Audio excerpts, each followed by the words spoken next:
Məqsədimiz güclü dövlət yaratmaqdır.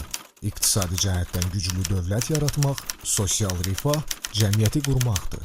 İnsanları narahat edən bütün məsələləri həll etmək, azad cəmiyyət yaratmaqdır ki, insanlar rahat, gözəl, rifah içində yaşasınlar. Azərbaycan Respublikasının Prezidenti İlham Əliyev.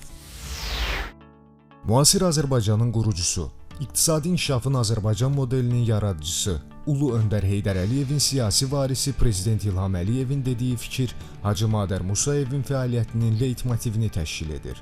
Prezident İlham Əliyevin Azərbaycan xalqının sosial rifah halının yaxşılaşdırılması istiqamətində uğurlu siyasətini öz fəaliyyətinin ana xəttinə çevirən Hacı Madər Musayev təkcə millət vəkili seçildiyi 10 saylı Binəqədi 3-cü seçki dairəsi hüdudlarında deyil, ümumilikdə Binəqədi rayonunda bir sıra sosial infrastruktur layihələrinin gerçəkləşdirilməsinin təşəbbüskarı olmuşdu. Seçildiyi doğma kəndində yaşayan yeganə millət vəkili olaraq Hacı Madər Musayevin bir şüarı var. Mənim vədim indiyədək gördüyüm işlərdir. Ömrümün sonunadək xeyirli işləri və əməlləri davam etdirəcəyəm. Millət vəkili olduğu ötən illər ərzində bu şərəfli missiyanı layiqincə yerinə yetirən Hacı Madər Musayev təkcə ötən 5 il ərzində Binəqədi rayonu ərazisində bir sıra sosial yönümlü layihələrin reallaşmasının təşəbbüskarı olmuş. Əhalini narahat edən problemlərin böyük hissəsinin həlli istiqamətində müvafiq icra strukturları qarşısında məsələ qaldırmışdı. Belə ki, Madər Musayevin təşəbbüsü ilə Binəqədi qəsəbəsindəki 182 saylı orta ümumi təhsil məktəbi üçün yeni korpusun tikintisi, 179 saylı orta məktəb üçün yeni korpusun inşası istiqamətində irəli sürülən təkliflər, rayonun 9-cu mikrorayon ərazisində yerləşən 219 saylı körpələr evinin yenidən qurulması böyük sevinclə qarşılanmışdı.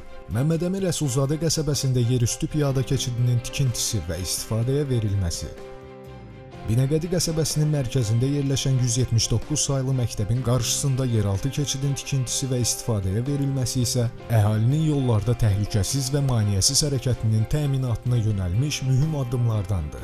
Hacı Madər Musayevin hər zaman milli mənəvi dəyərlərimizə, tarixi keçmişimizə mühüm qiymət verməsinin daha bir bariz nümunəsi onun təşəbbüsü ilə Binəqədi qəsəbəsindəki mədəniyyət evinin yenidən qurularaq istifadəyə verilməsidir.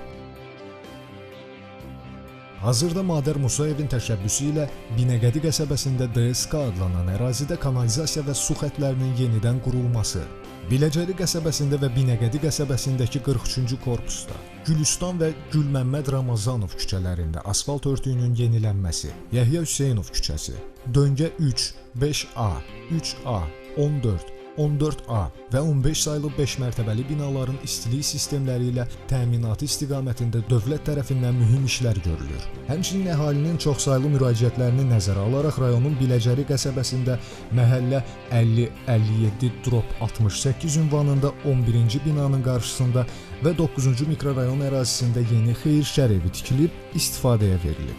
Binəqədi qəsəbəsində tələbələrə, idmançılara və istedadlı gənclərə hər cür dəstəyin göstərilməsi Hacı Madər Musayevin illərdən bəri davam edən xeyriyyəçilik fəaliyyətinin təzahürüdür. Millət vəkili Madər Musayev 1988-ci ildən etibarən hər il Novruz bayramında və dünya azərbaycanlılarının həmrəyliyi günündə, eləcə də müsəlman dünyasının müqəddəs Ramazan və Qurban bayramlarında Binəqədi rayonunun az təminatlı təbəqədən olan sakinləri ilə bayramlaşır. Sevincini seçildiyi Binəqədi rayonunda yaşayan az təminatlı və şəhid ailələri, əlillər bir sözlə mənəvi qayğıya ehtiyacı olan insanlarla bölüşür. Hər zaman xeyirxahlığın keşiyində duran Madər Musayev cəmiyyətdə yalnız yaxşı əməllər sahibi və xeyriyyəçi insan kimi tanınır. Təsadüfi deyildi ki, 4 dəfə eyni dairədən 10 saylı Binəqədi 3-cü seçki dairəsindən Milli Məclisə deputat seçilən Madər Musayev demək olar ki, hər gün öz seçiciləri ilə ünsiyyətdə olur və sakinlərin qarşılaşdıqları problemlərin çatışmazlıqların həlli istiqamətində müvafiq işlər görür. Hacı Madər Musayev bu kimi işləri gələcəkdə də uğurla davam etdirmək fikrindədir.